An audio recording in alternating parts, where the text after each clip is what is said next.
सभी आंदोलन की ओर आ रहे हैं। दक्षिण भारत में सुखीत जी ने बताया प्रोग्राम हो रहे हैं, पूरे देशव्यापी इस आंदोलन चल रहा है। दूसरे, रात को जो पहरा लगता है, फिर आपके चैनल के माध्यम से हमारे आने वाले हमारे किसानों को अपील करते हैं, हाथ जोड़ के प्रार्थना करते हैं। बहुत बड़ा संख्या में किसान और डल्लेवाल जी को चाहने वाले और किसानी को बचाने वाले लोग आ रहे हैं। किसी तरह की हमारे वॉलंटियर से, हमारे मोर्चे से किसी तरह की कमी रही हो तो हम माफी चाहते हैं और आप भी सहयोग करें, क्योंकि आज भी डीजीपी आए थे, वो किस मंशा से आए थे, क्या आए थे, वो तो आपको बता दी, हाल चाल जानने आए थे। लेकिन हमारे को अभी नरवाना में बहुत बड़ी जो आर्मी, आईटीबीपी और भी फोर्सेज लगा दी गई हैं, हरियाणा में और जगह भी लगाई है। हमें ध्यान रखना है, डल्लेवाल जी की जो पूरी इच्छा है कि मेरे के ऊपर जो पहरा है अपने उसको मजबूत करना है, उसका पहरा और मजबूत करना है। हजारों की संख्या में रात को वॉलंटियर हमारे चलते हैं। तो आपका पत्रकार साथियों का फिर से धन्यवाद। आप रात को भी हमारे पूरे मोर्चे को कवर करते हो, आपका धन्यवाद। आज एक खाप प्रतिनिधि भी आए थे, तो मैं प्रार्थना करूंगा भाई होशियार जी, वो खुद एक विलेन खाप के प्रतिनिधि है, वो एक बार खापों का भी उन्होंने संदेश दिया है वो आपसे साझा कर देंगे। हरियाणा के विभिन्न खापे। सभी पत्रकार साथियों का बहुत बहुत धन्यवाद। मेरे से पहले मेरे साथियों ने मेडिकल टीम की ओर से डॉक्टर साहब ने जो डल्लेवाल साहब की सेहत है उसके बारे में चर्चा करी। हमारे साथियों ने तमाम मुद्दों के ऊपर चर्चा आपके बीच में करी। हमारे इस आंदोलन को मजबूत करने के लिए हर रोज नए नए हमारे किसान बहन और भाई यहाँ आते हैं। आज विशेष तौर पर हमारे हरियाणा की ओर से अनेकों खापों के प्रतिनिधि हमारे बीच में आए।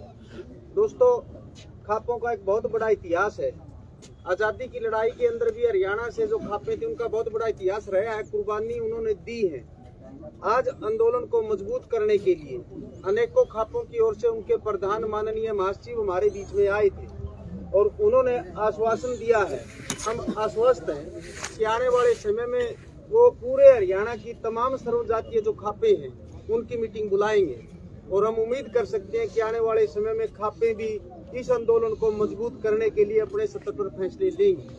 और इसलिए अनेकों संगठनों की ओर से सामाजिक आंदोलनों में काम करने वाले बहुत हमारे साथी यहाँ आंदोलन को मजबूत करने के लिए रोजाना नए नए सत्र पर अपने लोग आ रहे हैं। इसलिए हम ये जो मोर्चे की आवाज है, ये जो आंदोलन की आवाज है, या केवल किसी सीमा तक सीमित नहीं रही, बल्कि जन जन की आवाज बन गई।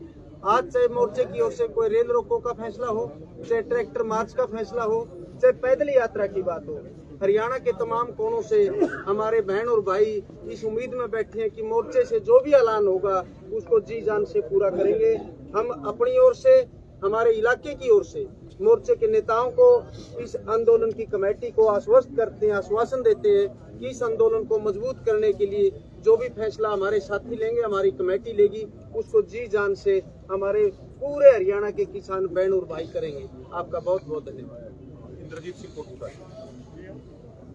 साथियों, सब तो पहला तो देश के अंदर जिहड़ा प्रेस का चौथा थंम आ उसका धन्यवाद करते और पूरे देश के लिए, जनतक लोगों के लिए सरदार जगजीत सिंह डल्लेवाल उन्होंने अपने जिंदगी को एक बलिदान से लाया होया। अज 21 दिन बीत चुके और मैं ये गल रखनी चाहना कि जिन्होंने एक वड्डे पद्धर ते आपदे परिवार नालों मोह तोड़ के लिखती आपदे जायदादां दे कागज पत्तर जिहड़े परिवार नूं सौंपदे ने और एक संसार का हिस्सा बन जाना बड़ा वड्डी गल है और उहदे ते वड्डी कुर्बानी वाली गल बन चुकी है। और जिहड़े भी साथी अपनियां जिन्नियां भी संस्थावां वां जां जथेबंदियां वां जां पोलीटिकल साथी आ उन्हां दा धन्नवाद भी करदे ते नाल इह भी अपील करदे आ कि जिहड़ा एक एक शब्द भी जिहड़ा आपां अपने मूँह दे विच बोलना वो देश की मजबूती दे लई बोलिया जावे, ना कि एक शब्द नूं बोल के उस देश दी जिहड़ी आ एक रीढ़ की हड्डी नूं कमज़ोर ना कीता जावे। और उन्हां साथियों का भी ये फर्ज बनता कि लड़ाई सारी दुनिया की आ, ये हक जिहड़े आ सारी दुनिया दे आ, ये ऑक्सीजन जिहड़ी आ सारी दुनिया की आ, भावें जनतक लोग आ जां जथेबंदियां किसान। मैं हर एक ਦੇ ਅੱਗੇ ਅਪੀਲ ਕਰਦਾ ਕਿ ਜਿਹੜਾ ਵੀ ਸਾਥੀ ਆਵੇ ਸਰਦਾਰ ਜਗਜੀਤ ਸਿੰਘ ਡੱਲੇਵਾਲ ਨੂੰ ਵੱਡਾ ਬਲ ਦੇ ਕੇ ਔਰ ਹੌਸਲਾ ਦੇ ਕੇ ਜਾਵੇ ਕਿ ਤੁਸੀਂ ਬੜੇ ਵੱਡੇ ਪੱਧਰ ਤੇ ਪੁਰਾਣੇ ਇਤਿਹਾਸ ਨੂੰ ਕਾਇਮ ਕਰ ਦਿੱਤਾ। ਜਿਵੇਂ ਸਰਦਾਰ ਭਗਤ ਸਿੰਘ ਜੀ, ਕਰਤਾਰ ਸਿੰਘ ਸਰਾਭਾ, ਉਹਨਾਂ ਲੋਕਾਂ ਨੇ ਵੱਡੀਆਂ ਦਲੀਲਾਂ ਰੱਖੀਆਂ ਤੇ ਅੱਜ ਵੀ ਉਸ ਦੇਸ਼ ਲੈਵਲ ਦੇ ਲੋਕਾਂ ਦੀ ਖਾਤਰ ਏਡੀ ਵੱਡੀ ਦਲੀਲ ਰੱਖ ਕੇ ਸਾਹਮਣੇ ਪੇਸ਼ਕਸ਼ ਕਰਨੀ, ਪਰ ਉਹਦੀ ਪੇਸ਼ਕਸ਼ ਜਿਹੜੀ ਆ ਉਹਦੇ ਤੇ ਜਿੰਨਾ ਵੀ ਕੋਈ ਇੱਕ ਵੀ ਆਪਦੇ ਮੂੰਹ ਦੇ ਵਿੱਚੋਂ ਸ਼ਬਦ ਨਿਕਲਦਾ ਜਿਹੜਾ ਉਹ ਇੱਕ ਦੇਸ਼ ਦੇ ਹਿੱਸੇ ਦੇ ਵਿੱਚ ਜਾਵੇ, ਨਾ ਕਿ ਡੱਲੇਵਾਲ ਦੇ ਖਾਤੇ ਦੇ ਵਿੱਚ ਜਾਵੇ। ਦੇਸ਼ ਦੇ ਹਿੱਸੇ ਦੇ ਵਿੱਚ ਕਿਉਂ ਜਾਵੇ ਕਿ ਉਸ ਬੰਦੇ ਨੇ ਇੱਕ ਦੇਸ਼ ਦੀ ਰਾਖੀ ਦੇ ਵਾਸਤੇ ਇੱਕ ਢਾਲ ਬਣ ਕੇ ਲੋਕਾਂ ਨੂੰ ਆਪਣੇ ਆਪ ਸਾਹਮਣਾ ਦਿਖਾ ਦਿੱਤਾ। ਪਰ ਜਿਹੜੇ ਸਾਡੇ ਸਾਥੀ ਆਉਂਦੇ ਆ ਉਹਨਾਂ ਦਾ ਤਹਿ ਦਿਲੋਂ ਧੰਨਵਾਦ ਕਰਦੇ ਆ, ਪਰ ਉਹ ਵੀ ਇੱਕ ਵੱਡਾ ਬੋਲ ਵੱਡੀ ਗੱਲ ਰੱਖ ਕੇ ਜਾਣ। ਕੋਈ ਇਹੋ ਜਿਹੀ ਗੱਲ ਨਾ ਹੋਵੇ ਕਿ ਜਿਹੜਾ ਦੇਸ਼ ਨੂੰ ਵੀ ਜਨਤਕ ਲੋਕਾਂ ਨੂੰ ਵੀ ਇਸ ਗੱਲ ਦੀ ਨਿਰਾਸ਼ਤਾ ਜਾਵੇ। ਜਿਹੜੇ ਵੀ ਸਾਥੀ ਆਪਣੇ ਆਏ ਆ ਜਨਤਕ ਲੋਕ ਜਾਂ ਜਿੰਨੀਆਂ ਵੀ ਪਾਰਟੀਆਂ ਉਹਨਾਂ ਦਾ ਬਿਲਕੁਲ ਧੰਨਵਾਦ ਕਰਦੇ ਆ। ਔਰ ਜਿਹੜਾ 16 ਤਰੀਕ ਨੂੰ ਟਰੈਕਟਰ ਮਾਰਚ ਹੋਣਾ ਉਹ ਜੋ ਵੱਡੇ ਪੱਧਰ ਤੇ ਦੇਸ਼ ਪੱਧਰ ਦੇ ਵਿੱਚ ਹੋਊਗਾ। ਇੱਕ ਪੰਜਾਬ ਨੂੰ ਇੱਕ ਹਿੱਸਾ ਛੱਡ ਕੇ, ਕਿਉਂਕਿ ਪੰਜਾਬ ਦਾ ਵੱਡੇ ਪੱਧਰ ਤੇ ਇੱਥੇ ਜ਼ੋਰ ਲੱਗਾ ਹੋਇਆ, ਕਿਉਂਕਿ ਸਾਰੇ ਦੇਸ਼ ਦੇ ਜਨਤਕ ਲੋਕ ਇੱਥੇ ਪਹੁੰਚਦੇ ਆ, ਉਹਨਾਂ ਦੀ ਸਾਂਭ ਸੰਭਾਲ ਵੀ ਕਰਨੀ ਔਰ ਲੰਗਰ ਪਾਣੀ ਦੀ ਸੇਵਾ ਕਰਨੀ। ਅਲੱਗ-ਅਲੱਗ ਸਾਥੀਆਂ ਦੀ ਜਿਹੜੀ ਸੇਵਾ ਲੱਗੀ ਹੋਈ ਆ, ਅਸੀਂ ਤਹਿ ਦਿਲੋਂ ਧੰਨਵਾਦ ਕਰਦੇ ਕਿ ਪੰਡਾਲ ਆ ਜਿਹੜਾ ਜਿੰਨੀ ਅਵਸਥਾ ਉਹ ਵੀ ਅਸੀਂ ਪੂਰੀ ਨਹੀਂ ਕਰ ਪਾ ਰਹੇ, ਸਹਿਜੇ ਉਹਨੂੰ ਵਧਾ ਰਹੇ ਆ। ਬੜੀ ਮੁਸ਼ਕਲ ਨਾਲ ਇਹਨਾਂ ਦੇ ਵਿੱਚ ਸਾਰੇ ਲੋਕਾਂ ਦੀ ਰਾਤ ਦਿਨ ਦੀ ਉਹਦੀ ਜ਼ਿੰਮੇਵਾਰੀ ਲੱਗੀ ਹੋਈ ਆ, ਉਹ ਨਿਭਾ ਰਹੇ ਆ। ਔਰ ਟਰੈਕਟਰ ਮਾਰਚ ਜਿਹੜਾ ਵਾ ਇੱਕ ਪੰਜਾਬ ਦਾ ਹਿੱਸਾ ਛੱਡ ਕੇ ਵੱਡੇ ਪੱਧਰ ਤੇ ਪੂਰੇ ਰਾਜਾਂ ਦੇ ਵਿੱਚ ਜਿੱਥੇ ਵੀ ਜਨਤਕ ਲੋਕਾਂ ਦਾ ਹਿੱਸਾ ਉਹ ਜ਼ਰੂਰ ਵੱਡੇ ਪੱਧਰ ਤੇ ਕਰਨਗੇ। ਧੰਨਵਾਦ। कोहर साहब, हरियाणा में कल सबसे बड़ा ट्रैक्टर मार्च कहाँ से जाएगा, क्या रूट प्लान रहेगा? हरियाणा ਵਿੱਚ ਕਰ ਦਿੱਤਾ ਜਾਏਗਾ ਟਰੈਕਟਰ ਮਾਰਚ ਕਿਤੇ ਜਿਵੇਂ ਦੇਖ ਰਹੇ ਆ ਬੰਦ ਜਿਹੜੇ ਸੁਰੱਖਿਆ ਦੇ ਉਹ ਦਿਨੋਂ ਦਿਨ और सख्त करे जा रहे हैं। देखिए मैं आपको बताऊं, अगर हम उधर से शुरू करें, सिरसा, फतेहाबाद, हिसार, उसके आगे जींद में जुराना की तरफ, आपके यहाँ पे हमारे खनौरी मोर्चे की कैथल में नजदीक सबसे कलायत से शुरू होगा। जो कलायत में किसान चौक है और वहाँ से कलायत की अनाज मंडी तक आएगा। सुबह 11 बजे वो ट्रैक्टर मार्च शुरू होगा। इसी तरीके से आप जीटी रोड बेल्ट में जाएंगे, करनाल में, पानीपत में, सोनीपत में, दिल्ली तक वो लग जाएंगे। वहां तक लगातार ट्रैक्टर मार्च होंगे और उनके विजुअल्स भी हम आपके साथ साझा करेंगे। और जो साथी अगर उसको खुद जाके भी कवर करना चाहते हैं तो वो यहाँ से सबसे जो नजदीकी पॉइंट होगा, केवल 15 किलोमीटर दूर है, वो आपका कलायत में, कलायत किसान चौक से लेके कलायत अनाज मंडी तक ट्रैक्टर मार्च। कितना बड़ा होगा, कितनी संख्या में किसान निकलेंगे, और जैसे कि आप नजदीक बोल रहे हैं तो कितने बजे शुरू और कितने टाइम का ये रहेगा पूरा? देखिए हजारों की संख्या में किसान कल उस ट्रैक्टर मार्च में शामिल होंगे पूरे हरियाणा में। हमें तो ये भी रिपोर्ट आ रही है कि जैसे सिरसा में जिला एक है लेकिन किसानों के अंदर इतना ज्यादा सरकार के प्रति गुस्सा है कि एक ही जिले में कम से कम 7-8 जगह अलग अलग ट्रैक्टर मार्च होंगे। तो किसानों के अंदर बहुत ज्यादा सरकार की गलत नीतियों को लेके गुस्सा है। इसीलिए हमें जो उम्मीद है वो ये है कि हमारी उम्मीद से भी ज्यादा बड़ी संख्या में किसान ट्रैक्टर मार्च में निकले। ਜਿਵੇਂ ਅੱਜ ਦੇਖਿਆ ਗਿਆ ਕਿ ਕੇਂਦਰ ਦੇ ਨੁਮਾਇੰਦੇ ਆਏ ਆ, ਉਹ ਸਿਰਫ ਹਾਲਾਤ ਦੇਖਣ ਆਏ ਸੀਗੇ, ਤਾਂ ਗੱਲਬਾਤ ਦਾ ਦੌਰ ਕਿਉਂ ਨਹੀਂ ਸ਼ੁਰੂ ਕਰ ਰਹੀ ਸਰਕਾਰ? ਕਿਉਂ ਨਹੀਂ ਇੰਨੀ ਸੰਜੀਦਗੀ ਨਾਲ ਲੈ ਰਹੀ ਡੱਲੇਵਾਲ ਸਾਹਿਬ ਦੀ ਸੀਟ ਨੂੰ, ਜਿੰਨਾ सुप्रीम कोर्ट ने चिंता जताई है? देखिए इसका जवाब तो मुझे लगता है बढ़िया जवाब तो स्वयं प्रधानमंत्री नरेंद्र मोदी जी दे पाएंगे। लेकिन जो हमें लगता है, हमारे फोरम को लगता है, वो ये है कि पहले 4 दौर की जो मीटिंगें हुई थी, हमने सरकार के हर सवाल का जवाब तर्क सहित दिया था।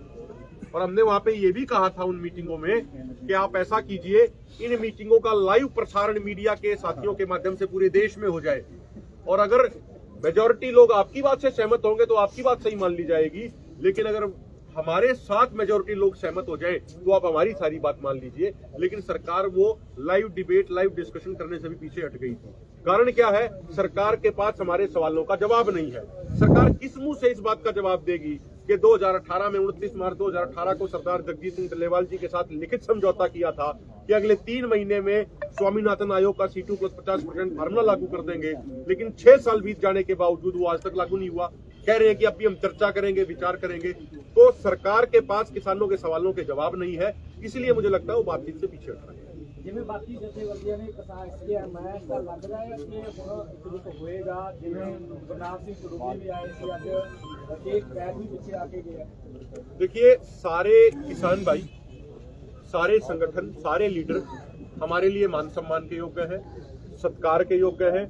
जो साथी अपना सहयोग करने के लिए यहाँ आ रहे हैं, उन सबका स्वागत है, उन सबका सम्मान है, उन सबकी पूरी इज्जत करी जा रही है और आगे भी करी जाएगी। और बूंद बूंद से ही सागर भरता है, तो पूरे देश के किसान जैसे जैसे अधिक संख्या में इसे जुड़ते जा रहे हैं, तो निश्चित तौर पे हमारा मोर्चा और भी ज्यादा मजबूत होता जा रहा है। ਸਰ ਜਿਸ ਤਰ੍ਹਾਂ ਕੱਲ ਨੂੰ ਦੱਸਿਆ ਸੀਗਾ ਖਾਪਾੜਿਆਂ ਨੇ ਕਿ ਤਾਇਨਾਤੀ ਜਿਹੜੀ ਹੈ ਸੁਰੱਖਿਆ ਫੋਰਸਾਂ ਨੂੰ ਵਧਾ ਦਿੱਤੀ ਗਈ ਹੈ, ਕੀ ਕਿਸਾਨਾਂ ਨੂੰ ਟਰੈਕਟਰ ਮਾਰਚ ਕਰ ਦਿੱਤਾ ਜਾਵੇਗਾ? देख, निश्चित तौर पर ट्रैक्टर मार्च होगा और आपके पास कल विजुअल्स भी आ जाएंगे। अगर सरकार रोकेगी, कोई जुल्म करेगी, उसका भी सामना करेंगे। बाकी हमारे साथी भी उसमें जोड़ना चाह रहे हैं। देखिए, ट्रैक्टर मार्च की बात भाई ने पूछी, सवाल पूछा, 2 बार आ गया। हमारे जितने भी एक्टिव साथी हैं आंदोलन के गांव में, गांव तक SHO लेवल के साथी जाकर उनके फोन भी कर रहे हैं, उनको कह भी रहे हैं ट्रैक्टर मार्च ना करो। हरियाणा को दबाया जा रहा है, हरियाणा के किसान को दबाया जा रहा है, लेकिन अब वो दबने वाला नहीं। जो आज भी सारी खाप सरदारी आई है और सारे साथी आए हैं, कल का ट्रैक्टर मार्च हो कितना मर्जी रोके, सफल करने का पूरा प्रयास करेंगे। वो प्रशासनिक अधिकारी लगे हुए हैं, फोन करने के लिए लगे हुए हैं, यहाँ तक कहते हैं कि आपकी जो है दिक्कतें आएंगी, आपका रिन्यूअल नहीं होगा, लाइसेंस रिन्यूअल नहीं होगा, बहुत सारी चीजें भी सामने आ रही है, वो कल आपको सारी क्लियर कर दी जाएंगी।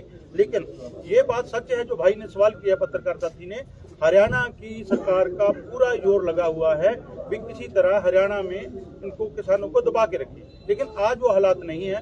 आज हर एक किसान की, हर एक मजदूर की नजर डल्लेवाल जी की सेहत की ओर, टेलीविजन की ओर है, आपकी कैमरे की ओर है भी कहीं ऐसी कोई खबर ना आ जाए। इसलिए जो मार्च है वो बिल्कुल कामयाब हो। ठीक है जी, बहुत बहुत धन्यवाद, बहुत बहुत शुक्रिया।